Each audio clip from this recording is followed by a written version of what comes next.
पश्चिम बंगाल विधानसभा में पिछले दिनों ममता सरकार ने एंटी रेप बिल पारित किया। विधानसभा में इस बिल के पास होने के बाद इसे राज्यपाल के पास भेज दिया गया, लेकिन इसके बावजूद इसके बनने का रास्ता आसान नहीं लग रहा है। ये विधेयक तब तक कानून नहीं बनेगा जब तक इस पर राज्यपाल की सहमति नहीं होगी। बंगाल के राज्यपाल सीवी आनंद बोस ने बिल को लेकर ममता सरकार पर नाराजगी जताई है। इसके पीछे की वजह यह है कि राज्यपाल के पास विधेयक से जुड़ी टेक्निकल रिपोर्ट नहीं भेजी गई है। गुरुवार को ममता बनर्जी सरकार की आलोचना करते हुए सीवी आनंद बोस ने कहा, मेरे पास एंटी रेप विधेयक के साथ टेक्निकल रिपोर्ट नहीं भेजी गई है जो इसे मंजूरी देने के लिए जरूरी है। क्या है पूरा मामला, बताऊंगी आपको इस स्पेशल रिपोर्ट में। आखिर क्यों बोस ममता से नाराज है। नमस्कार, आप देख रहे हैं कैपिटल टीवी, मैं हूं आपके साथ पल्लवी सिंह। पश्चिम बंगाल विधानसभा में पिछले दिनों ममता सरकार ने एंटी रेप बिल पारित किया। विधानसभा में इस बिल के पास होने के बाद इसे राज्यपाल के पास भेज दिया गया। अब राज्यपाल ने यह दावा किया है कि वे बहुत निराश हैं क्योंकि राज्य में विधेयकों के साथ तकनीकी रिपोर्ट ना भेजने और फिर उन्हें मंजूरी ना देने के लिए राज्यपाल कार्यालय को दोषी ठहराना एक नियमित प्रक्रिया बन गई है। एजेंसी के मुताबिक राजभवन के एक अधिकारी ने बताया है कि राज्यपाल ने अपराजिता विधेयक के साथ टेक्निकल रिपोर्ट अटैच करने में फेल रहने के लिए राज्यपाल प्रशासन की आलोचना की है। नियम के मुताबिक विधेयक को मंजूरी देने पर फैसला लेने से पहले राज्य सरकार के लिए टेक्निकल रिपोर्ट भेजना जरूरी होता है। इन राज्यों की नकल है विधेयक। सीवी आनंद बोस ने कहा, यह पहली बार नहीं है जब सरकार ने टेक्निकल रिपोर्ट नहीं भेजी और विधेयक को मंजूरी ना देने के लिए राजभवन को दोषी ठहराया है। राज्यपाल ने राज्य सरकार को इस तरह के अहम मामलों में होमवर्क ना करने के लिए फटकार भी लगाई है। उन्होंने आगे कहा कि विधेयक आंध्र प्रदेश, महाराष्ट्र और अरुणाचल प्रदेश द्वारा पारित इसी तरह के विधेयकों की नकल है। वहीं सूत्रों के मुताबिक आपको यह भी बता दें कि राज्यपाल ने अपनी राय व्यक्त की है कि ममता बनर्जी केवल पश्चिम बंगाल के लोगों को धोखा देने के लिए धरने की धमकी देती रहती है, क्योंकि वे भी अच्छी तरह से यह जानती है कि इसी तरह के विधेयक भारत के राष्ट्रपति के पास लंबित है। पश्चिम बंगाल विधानसभा ने 3 सितंबर को सर्वसम्मानित से अपराजिता महिला एवं बाल विधेयक यानी पश्चिम बंगाल आपराधिक कानून एवं संशोधन विधेयक 2024 पारित किया, जिसमें रेप के दोषियों के लिए मृत्यु दंड की मांग की गई है। अगर उनके कृत्यों के परिणाम स्वरूप पीड़िता की मृत्यु हो जाती है या वे अचेत अवस्था में चली जाती है और अन्य अपराधियों के लिए पैरोल के बिना आजीवन कारावास की सजा का प्रावधान है।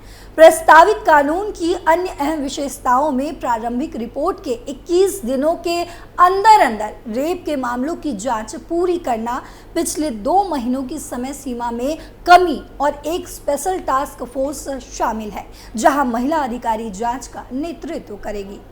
बिल में क्या क्या है प्रस्ताव। ममता सरकार के नए बिल में भारतीय न्याय संहिता यानी कि बीएनएस की कुछ उन धाराओं में संशोधन का प्रस्ताव है जो महिला अपराधों के लिए सजा का प्रावधान करती है। इनमें धारा 64, 66, 68, 70, 71, 72, 73 और 124 में संशोधन का प्रस्ताव दिया गया है। इसके अलावा भी भारतीय नागरिक सुरक्षा संहिता यानी कि बीएनएसएस की धारा 193 और 346 में संशोधन का प्रस्ताव है, जबकि पॉक्सो एक्ट की धारा 4, 6, 8, 10 और 35 में संशोधन का प्रस्ताव रखा गया है। बीएनएस से कैसे अलग हुआ ममता सरकार का बिल।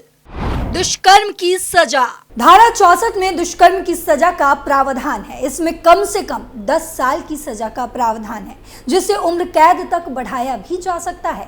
इसमें उम्र कैद का मतलब दोषी जब तक जिंदा रहेगा तब तक जेल में ही गुजारना होगा। जुर्माने का भी प्रावधान इसमें दिया गया है। बंगाल सरकार के बिल में आखिर क्या है। उम्र कैद की सजा का भी प्रावधान है। ऐसे मामलों में कोर्ट दोषी को जिंदगी भर तक की जेल की सजा भी सुना सकती है। फांसी की सजा और जुर्माने का भी प्रावधान दिया गया है। रेप के बाद मर्डर की सजा। वहीं धारा 66 के तहत अगर रेप के बाद पीड़िता की मौत हो जाती है या वो कोमा जैसी स्थिति में पहुंच जाती है तो कम से कम 20 साल की जेल की सजा का प्रावधान है, जिसे उम्र कैद तक भी बढ़ाया जा सकता है या फिर उसे बदलकर मौत की सजा में भी बदला जा सकता है। बंगाल सरकार की बिल में क्या? ऐसे मामलों में दोषी को मौत की सजा सुनाई जाएगी, जुर्माना भी लगाया जा सकता है। गैंग रेप पर सजा। धारा 70 की एक खंड कहती है कि अगर किसी महिला के साथ गैंग रेप होता है तो सभी दोषियों को कम से कम 20 साल की सजा होगी, जिसे आजीवन कारावास तक बढ़ाया जा सकता है। अगर पीड़िता की उम्र 18 साल से कम है तो सभी दोषियों को कम से कम उम्र कैद की सजा होगी। सभी दोषियों को फांसी की सजा भी दी जा सकती है। बंगाल सरकार की बिल में क्या अलग है? गैंग रेप के मामलों में सभी दोषियों को कम से कम उम्र कैद की सजा होगी। इसमें भी उम्र कैद का मतलब यही होगा कि दोषी जिंदा रहते हुए जेल के बाहर नहीं आ सकेंगे। मौत की सजा का भी प्रावधान है, जुर्माना भी लगाया जाएगा।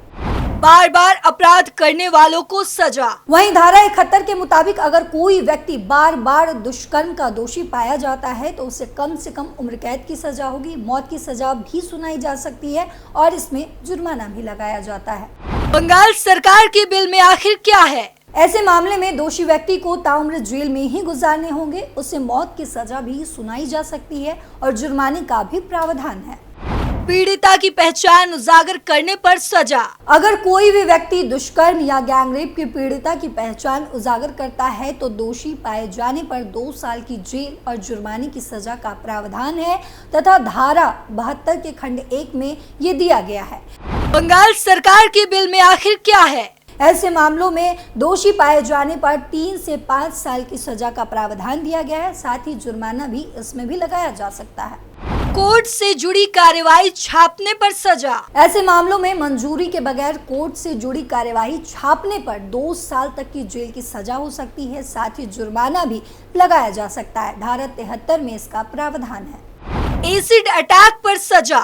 धारा 124 के खंड 1 के तहत अगर कोई व्यक्ति ये जानते हुए कि एसिड अटैक करने से दूसरे को गंभीर नुकसान हो सकता है, उसके बावजूद हमला करता है तो दोषी पाए जाने पर कम से कम 10 साल की सजा का प्रावधान है, जिसे उम्र कैद तक भी बढ़ाया जा सकता है। वहीं धारा 124 के खंड 2 के तहत एसिड अटैक का दोषी पाए जाने पर 5 से 7 साल तक की जेल की सजा का प्रावधान है। दोनों ही मामलों में जुर्माना भी लगाया जाता है। बंगाल सरकार की बिल में आखिर क्या है? दोनों ही धाराओं में संशोधन का प्रस्ताव भी है, जिसके तहत दोषी व्यक्ति के लिए आजीवन कारावास की सजा का प्रावधान है। ऐसे मामलों में आजीवन कारावास का मतलब होता है कि दोषी जिंदा रहने तक जेल में ही रहेगा। जुर्माने का भी प्रावधान है और साथ ही इसको मृत्यु दंड में भी बदला जा सकता है। अपराजिता बिल क्या है? पश्चिम बंगाल के गवर्नर आनंद बोस ने कहा है कि ममता सरकार की वजह से अपराजिता बिल अभी पेंडिंग है। ममता सरकार ने बिल के साथ टेक्निकल रिपोर्ट नहीं भेजी है। टेक्निकल रिपोर्ट के बिना अपराजिता बिल को मंजूरी नहीं दी जा सकती है। राजभवन की तरफ से गुरुवार यानी 5 सितंबर को जारी बयान में ये कहा गया कि गवर्नर आनंद बोस ममता सरकार के इस रवैये से खुश नहीं है। ममता सरकार ने महिलाओं से जुड़े इस बिल को लेकर कोई भी तैयारी नहीं की है।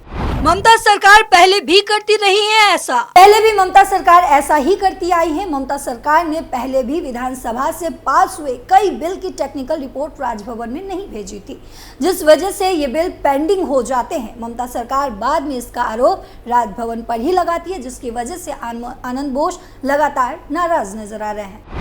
सितंबर में ममता सरकार ने पेश किया था एंटी रेप बिल। वहीं कोलकाता के आरजीकर अस्पताल में महिला डॉक्टर से रेप मर्डर के बाद राज्य में महिलाओं की सुरक्षा को लेकर सवाल उठ रहे हैं। पूरे राज्य में इस मामले को लेकर विरोध प्रदर्शन भी हो रहे हैं, जिसके बाद राज्य सरकार ने पश्चिम बंगाल विधानसभा में 3 सितंबर को एंटी रेप बिल पेश किया था। इस बिल के अनुसार पुलिस को 21 दिन में रेप केस की जांच पूरी करनी होगी। विधानसभा में बिल के पास होने के बाद इसे राज्यपाल के पास भेज दिया गया। यहां से पास होने के बाद बिल को राष्ट्रपति के पास भेज दिया जाएगा। यहां से मुहर लगने के बाद ही ये बिल कानून में बदल सकेगा। अब इस बिल को लेकर एक बार फिर ममता बनर्जी और बोस में कोल्ड वॉर चल रहा है। लेकिन एक सवाल जो आप सबसे पूछना चाहूंगी कि आपको क्या लगता है इस मामले में गलती किसकी है? कमेंट बॉक्स में जरूर बताते जाइएगा। फिलहाल मेरे साथ इतना ही। देश और दुनिया की तमाम खबरों के लिए देखते रहिए कैपिटल टीवी। नमस्कार।